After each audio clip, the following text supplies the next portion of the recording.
දෙවිදුනි ඔබේ දයා කරුණාවෙන් මට අනුකම්පා කළ මැනව. ඔබේ විපුල දයාවෙන් මාගේ අපරාධ මකා දැමූ මැනව. මාගේ කෙලෙස් මලින් මා මුළුමනින් සෝදාලුව මැනව. මාගේ පාප මලින් මා පිවිතුරු කළ මැනව. මාගේ අපරාධ මම මැනවින් දනිමි. දිවාරෑ දෙකෙහි මාගේ පාප මට සිහිවේ. ඔබට විරුද්ධව ඔබට පමණක් විරුද්ධව මම පව් කෙලිමි. ඔබ හමුවේ මම නපුර කෙලිමි. එබැවින් ඔබේ තීන්දුව සාධාරණය. ඔබේ විනිශ්චය යුක්ති සහගතය. පවට නැම්ම ඇතිවයි මා මෙලව උපන්නේ. කෙලෙස් මලින් යුතුවයි මා මව් කුසේ පිළිසිඳුනේ. සත්‍යයට හා අවංක බවට ඔබ ප්‍රිය කරන සේක. එබැවින් සැබෑ ප්‍රඥාව මට ඉගැන්වුව මැනව.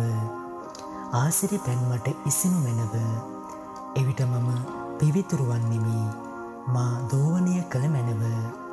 එවිට මම හිමට වඩා සුදු වන්නෙමි. මා සිතට සතුට හා සොම්නස දුන මැනව. ඔබ තැලූ පෙළූ මා කයට යළි සුව සිත දුන මැනව.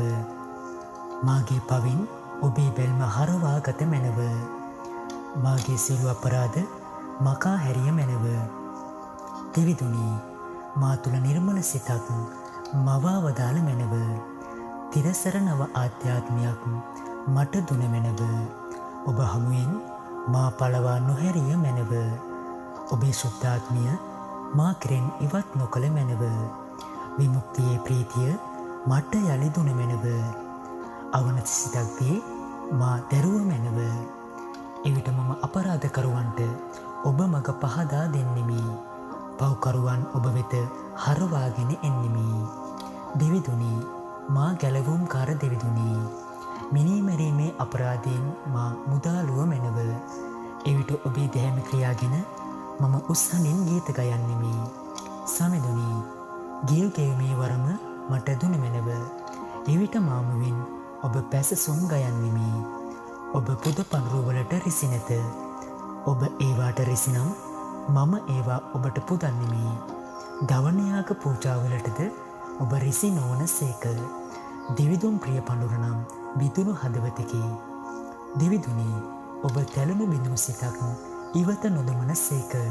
සියුන් ගෙරට ඔබ කරුණාව පා සෙත සැලසුව මැනව. ජෙරුසලමේ කුටුපවුරු යළි ඉදි කළ මැනව. එකල දවනයාග පූජාවන නියමිත පඳුරුවලට ඔබ ප්‍රියවන සේක. එවිට ඔබේ පුදසුණු මත ඔහු ගව පූජා පුදන්නෝය. ආමෙන්.